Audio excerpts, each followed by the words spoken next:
Did Prince Philip make a kid cry? Which royal was almost a runaway bride? And did Princess Anne really snub the Trumps? Here are some of the times royals were caught acting rude.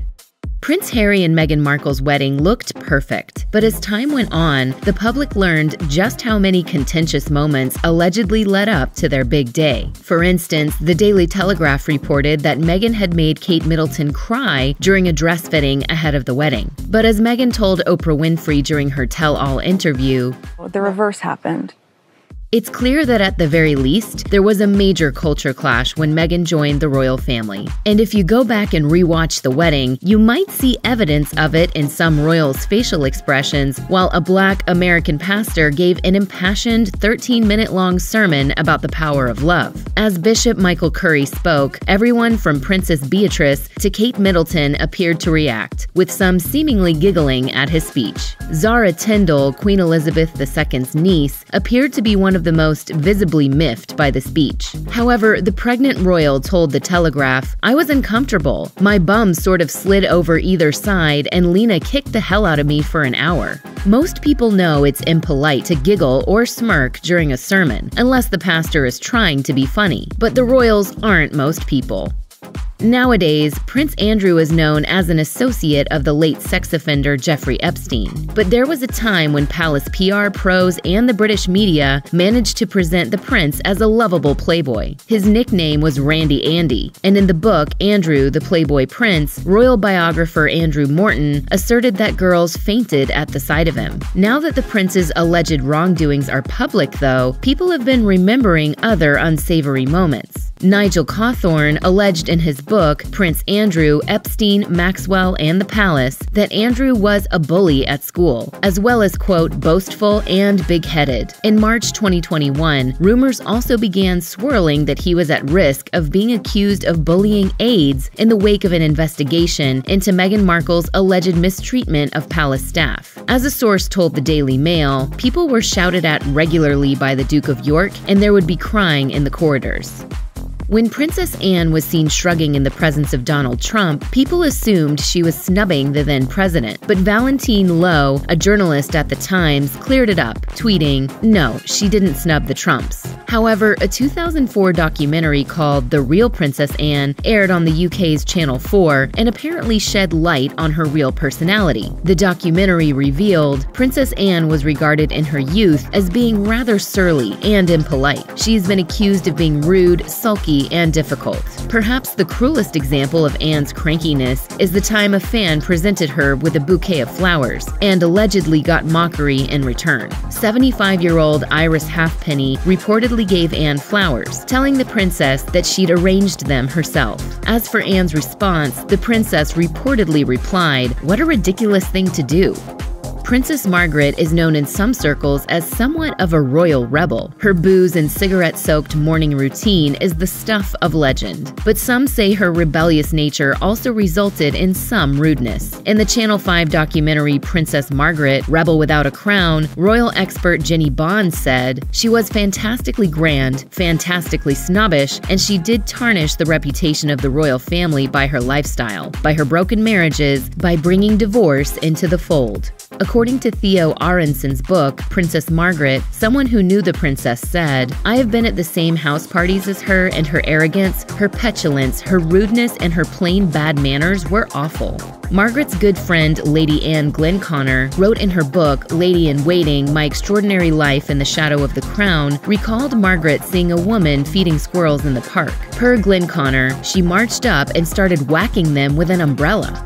When Queen Elizabeth's husband, Prince Philip, died in 2021, there was an outpouring of grief, along with quite a few articles recounting his many gaffes that some considered rude and even racist. In fact, royal biographer Nigel Cawthorne has written a book about the late prince called I Know I Am Rude. Cawthorne asserts that Philip once said of himself, "I know I am rude, but it is fun."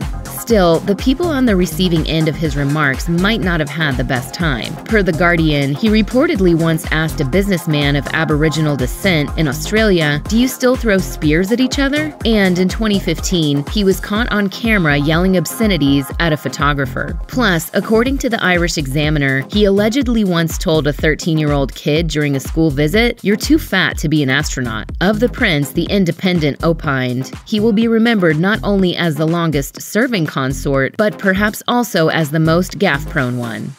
It's no secret that Prince Harry doesn't love the British tabloid press.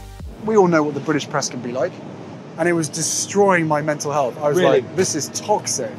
But his attitude may have crossed the line from cautious to rude on a number of occasions. During a royal tour, a reporter from Sky News asked Harry about a conversation he'd just had with children and healthcare workers during an official appearance at a hospital. Rather than answering her questions, Harry abruptly cut her off. Ask them. Is that why it's important for you to come here and talk to them? The Sky News journalist in question responded to the exchange during the BBC documentary, The Princes and the Press, saying, "Most people looked at it and thought, well, hang on, it was a polite question. Why did it blow up? But looking back at it now, I had basically kicked the wasp's nest."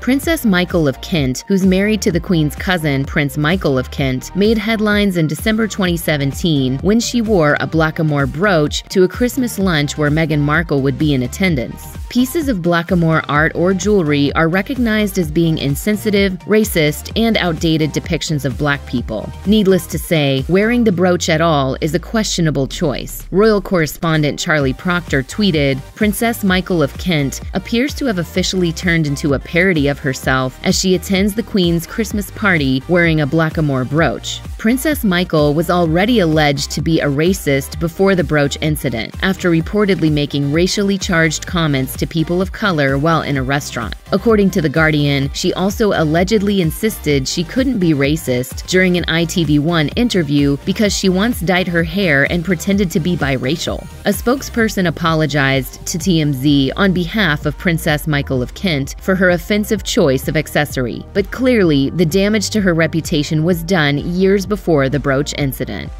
Prince Charles has always been careful not to speak ill of the British press. But there was one instance when he got caught talking smack about a news reporter. Charles was on a ski trip with his sons in Switzerland in 2005, and the trio said a brief hello to the press. BBC correspondent Nicholas Witchell asked Charles if he was looking forward to his wedding to Camilla Parker Bowles the following week. After answering the question, Charles seemingly forgot he was still wearing a hot mic and whispered to William and Harry, "Bloody people, I can't bear that man. He's so awful, he really is." Witchell later said of the incident, per the Daily Mail, "There has never been an apology, and why should there be? He was probably quite right. You know, awful man. We're not there to be liked."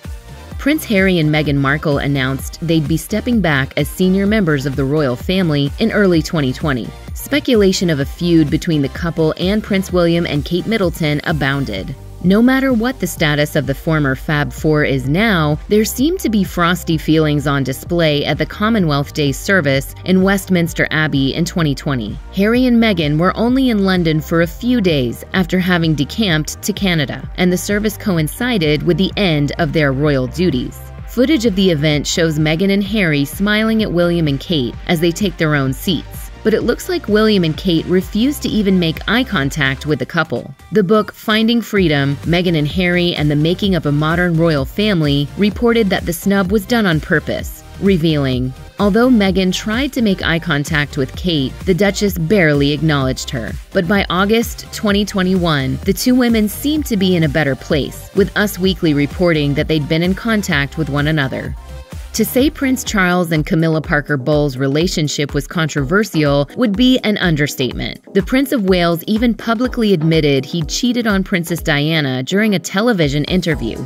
Still, Charles' bond with Camilla has stood the test of time. The couple reportedly first met in 1970, but they had a rocky few decades before their marriage in 2005. They've seemingly been together with zero relationship scandals since they tied the knot, though. Despite this, Charles' mother, Queen Elizabeth II, is allegedly not Parker Bowles' biggest fan. Royal author Katie Nicholl claimed in the UK's Channel 5 documentary Royals at War, the Queen did everything she possibly could not to have Camilla's name mentioned in her presence. And if the Queen was to refer to Camilla, I don't even think it was by name. The Queen's dislike of the future Duchess of Cornwall appeared to carry over to Charles and Camilla's wedding day, when the Queen refused to attend their civil marriage ceremony. However, a royal insider told The Telegraph that the Queen felt she couldn't sanction the wedding due to her position as head of the Church of England. She did turn up for the photographs and a subsequent wedding blessing later in the day, which has got to count for something, right?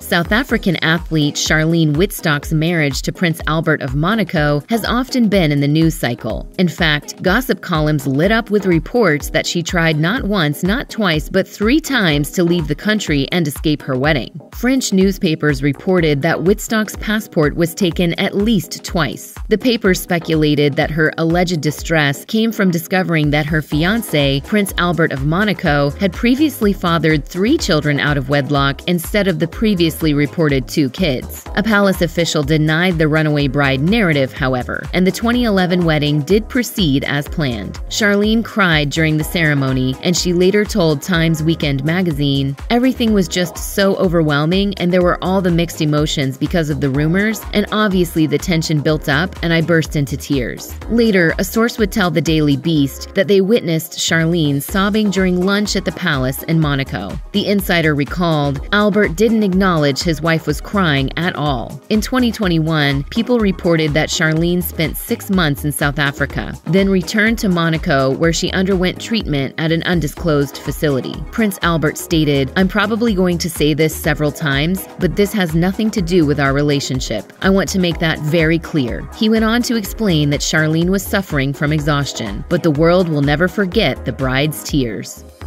Check out one of our newest videos right here. Plus, even more Nicki Swift videos about your favorite royals are coming soon. Subscribe to our YouTube channel and hit the bell so you don't miss a single one.